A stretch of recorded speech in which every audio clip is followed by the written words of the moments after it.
ಮಾನ್ಯ ಸಭಾಧ್ಯಕ್ಷ ಧನ್ಯವಾದಗಳು. ಏನು ಅಂತ ಹೇಳಿದ್ರೆ, ಈ 1ನೇ ಕ್ಲಾಸಿಗೆ ಅಡ್ಮಿಷನ್ಗೆ ಮಕ್ಕಳಿಗೆ 6 ವರ್ಷದ ಒಂದು ಇತಿಮಿತಿ ಏನಿದೆ ಅದನ್ನ ಸಡಿಲ ಮಾಡ್ತಕ್ಕಂಥದ್ದು ಕೆಲವರು ತಾಯಂದ್ರು ಮತ್ತೆ ಅವ್ರ ಪೇರೆಂಟ್ಸ್ ಎಲ್ಲ ಸಾಕಷ್ಟು ಎಲ್ಲ ಕಡೆನೂ ಓಡಾಡ್ತಾ ಇದ್ದಾರೆ. ಮತ್ತೆ ನನಗೂ ಕೂಡ ಮನವಿಯನ್ನು ಮಾಡಿದ್ದಾರೆ.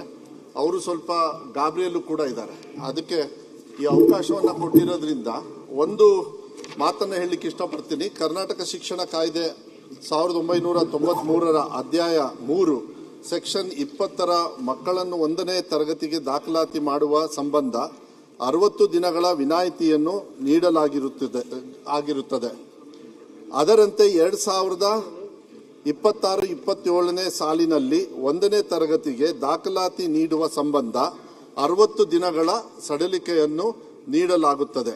ಹಾಗೂ ಈ ಸಂಬಂಧ ದಾಖಲಾತಿ ತಂತ್ರಾಂಶದಲ್ಲಿಯೂ ಸಹ ಬದಲಾವಣೆ ಮಾಡಲಾಗುವುದು ಎಂಬ ಮಾಹಿತಿಯನ್ನು ಸದನ ಗಮನಕ್ಕೆ ತರಲು ಬಯಸುತ್ತೇನೆ. ಆಮೇಲೆ ಇದು LKG UKGಗೂ ಕೂಡ ಅವರಿಗೆ ಅಡ್ಮಿಷನ್ಗೆ ತೊಂದರೆ ಆಗ್ತಾ ಇದೆ. ಅಲ್ಲಿಗೂ ಕೂಡ ಹೊಸದಾಗಿ ಒಂದು ಕಾನೂನನ್ನ ನಾವು ಆದಷ್ಟು ಬೇಗ ತಂದು ಇದನ್ನ ಪರ್ಮನೆಂಟ್ ಆಗಿ ಒಂದು ಸೊಲ್ಯೂಷನ್ ಮಾಡ್ತಕ್ಕಂಥದ್ದು ಮಾಡ್ತೀವಿ. ಅದಕ್ಕೆ ಈ ಸದನದ ಮೂಲಕ ರಾಜ್ಯಾದ್ಯಂತ ಎಲ್ಲರಿಗೂ ಕೂಡ ನಾನು ಮನವಿಯನ್ನು ಮಾಡಲಿಕ್ಕೆ ಇಷ್ಟಪಡ್ತೀನಿ. 60 ದಿವಸ ಏನು ನಾವು ಇವಾಗ ಅವರಿಗೆ ಸಡಿಲಿಕೆಯನ್ನು ಕೊಡ್ತಾ ಇದ್ದೀವಿ, ಅದನ್ನ 60 ದಿವಸ ಅಂದ್ರೆ 6 ವರ್ಷ ಅಂದ್ರೆ 2 ತಿಂಗಳು 60 ದಿವಸದ ಒಂದು ರಿಯಾಯಿತಿಯನ್ನ ಇದನ್ನ ಕಾನೂನನ್ನ ತರ್ತಾ ಇದ್ದೀವಿ. ಮಾನ್ಯ ಸಭಾಪತಿಗಳೇ, ಇದು ಎಲ್ಲ ಪೇರೆಂಟ್ಸ್ಗೂ ಕೂಡ ಮಾಹಿತಿಯನ್ನ ನಾನು ಕೊಡ್ಲಿಕ್ಕೆ ಇಷ್ಟಪಡ್ತೀನಿ. ಇದು LKG UKG ಮತ್ತೆ ಫಸ್ಟ್ ಸ್ಟ್ಯಾಂಡರ್ಡ್ಗೆ. ಆಮೇಲೆ ಇದಕ್ಕೆ ರೆಗ್ಯುಲರೈಸ್ ಮಾಡೋದಕ್ಕೆ, ಯಾಕಂದ್ರೆ LKG UKG ಯಾವುದೇ ರೆಗ್ಯುಲೇಟರಿ ಸಿಸ್ಟಮ್ ಅಲ್ಲಿ ಇಲ್ಲದೆ ಇರೋದ್ರಿಂದ ಅದಕ್ಕೂ ಕೂಡ ರೆಗ್ಯುಲೇಟರಿ ಒಂದು ಆಕ್ಟ್ ಅನ್ನ ತಂದು ಇಲ್ಲ ರೂಲ್ಸ್ ಅನ್ನ ತಂದು ಇಲಾಖೆ ವತಿಯಿಂದ ಆದಷ್ಟು ಬೇಗ ನಾವು ಕಾನೂನನ್ನ ನೆಕ್ಸ್ಟ್ ಸಭೆಯಲ್ಲೂ ತಂದು ಮಂಡಿಸಿ ಅದನ್ನ ಕಾನೂನು ರೀತಿಯಲ್ಲಿ ತರ್ತಕ್ಕಂಥ ವ್ಯವಸ್ಥೆಯನ್ನ ಮಾನ್ಯ ಅಧ್ಯಕ್ಷರೇ ಅಂತ ಹೇಳಲಿಕ್ಕೆ ಇಷ್ಟಪಡ್ತೀನಿ. ಮಾನ್ಯ ಅಧ್ಯಕ್ಷರೇ, ಶಿಕ್ಷಣ ಮಂತ್ರಿಗಳೇ ಮಾಡಿದಂತ ಇದನ್ನ ನಾನು ಸ್ವಾಗತ ಮಾಡ್ತೇನೆ. ನಿಮ್ಮ ಈ ಡಿಸಿಷನ್ ಸ್ವಾಗತ ಮಾಡ್ತೇವೆ. ಆದ್ರೆ ಪ್ರತಿ ಸರ್ತಿನೂ ಇದು ನಾವು ನಿಮ್ಗೆ ಮಾತಾಡಿ ಅಥವಾ ಬೇರೆ ಬೇರೆ ಪೇರೆಂಟ್ಸ್ ನಿಮ್ಗೆ ಮಾತಾಡೋಂಗ ಆಗಬಾರ್ದು.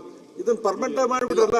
ಈಗ ಅದಕ್ಕೆ ಸರ್ಕ್ಯುಲರ್ ಚೇಂಜ್ ಮಾಡ್ಬಿಟ್ರೆ ಅದು ಪರ್ಮನೆಂಟ್ ಆಗಿ till the time next circular ಬರೋ ತನಕ ಇದು ಅಪ್ಲಿಕೇಬಲ್ ಅಂತ ಮಾಡಿ. ಇಲ್ಲ, ಅದನ್ನ ಮಾಡೋಣ. ಮಾನ್ಯ ಸಭಾಧ್ಯಕ್ಷ ಅವ್ರು ಹೇಳ್ತಕ್ಕಂಥದ್ದು ನಿಜಾನೇ. ಹೋದ್ಸತಿ ನಾವು ಸಡಿಲಿಕೆಯನ್ನು ಕೊಟ್ಟಿದ್ವಿ, ಯಾಕಂದ್ರೆ ಬಹಳ ಇದಾಯ್ತು. ಅದಾದ್ಮೇಲೂ ಕೂಡ LKGಗೆ ಮತ್ತೆ UKGಗೆ ರೆಗ್ಯುಲೇಟರಿ ಸಿಸ್ಟಮ್ ಇಲ್ಲದೆ ಇರೋದ್ರಿಂದ ಅವ್ರೇನ್ ಮಾಡ್ತಾರೆ, ಮತ್ತೆ ಅವರು ಯಾವ್ದೋ ಒಂದು ಪ್ರೈವೇಟ್ ಶಾಲೆಯಲ್ಲಿ ಅರ್ಜೆಂಟ್ ಆಗಿ ಹೋಗಿ ಸೇರಿಸ್ಕೊಳ್ಳೋದು ಅವ್ರು ತಪ್ಪು ಮಾಡಿದ. ಈಗ ಅವರಿಗೆ ಒಂದು ಕಾನೂನು ತಂದ ತಕ್ಷಣ ಅವಾಗ ರೆಗ್ಯುಲರ್ ಆಗಿ ಆಗ್ತದೆ. ನೀವು ಹೇಳ್ದಂಗೆ ಆದಷ್ಟು ಬೇಗ ಇದನ್ನ ತರ್ತಕ್ಕಂಥ ಆಕ್ಟ್ ಅಲ್ಲಿ ಇದೆ. ಬಟ್ ನಮ್ಮ ಸಿಸ್ಟಮ್ ಅಲ್ಲಿ ಅದು ಬ್ಲಾಕ್ ಆಗ್ತದೆ. ಬರೀ 6 ವರ್ಷ ಅಂತಾನೆ ತೋರಿಸ್ತದೆ. ಅದನ್ನು ಕೂಡ ಇಲಾಖೆಯವ್ರ ಜೊತೆಗೆ ಈಗ ಬೆಳಗ್ಗೆನೂ ಕೂಡ ನಾವು ಮಾತಾಡಿ ಇದು ಬಹಳ ತುರ್ತಾಗಿ ತಗೊಳ್ಬೇಕಾಗುತ್ತೆ. ಯಾಕಂದ್ರೆ ಪಾಪ ಭಯದಲ್ಲಿ ಎಲ್ಲಾ ಕಡೆನೂ ಓಡಾಡ್ತಾ ಇದಾರೆ ಅವ್ರು. ಇವತ್ತಿಂದ ಅವರು ಆ ರೀತಿ ಎಲ್ಲೂ ಹೋಗೋದು ಬೇಡ. ಇದನ್ನ ಆದಷ್ಟು ಬೇಗ ಕಾನೂನನ್ನ ಮಾಡಿಸಿ ಮಂಡನೆನೂ ಕೂಡ ನಾನು ವಿಧಾನಸಭೆಗೆ LKG UKGಗೂ ಅಪ್ಲಿಕೇಬಲ್ ಆಗುತ್ತೆ. ಹೌದೌದು. ಈಗ LKG UKG ಎಲ್ಲ ಸಿಸ್ಟಮ್ ಅನ್ನ ಆಮೇಲೆ ಅಫಿಷಿಯಲ್ ಆಗಿ ಈ ಒಂದು ರೂಲಿಂಗ್ ಸ್ಟೇಟ್ಮೆಂಟ್ ಮಾಡಿದಿರಿ. Question hour Siddu Savadi.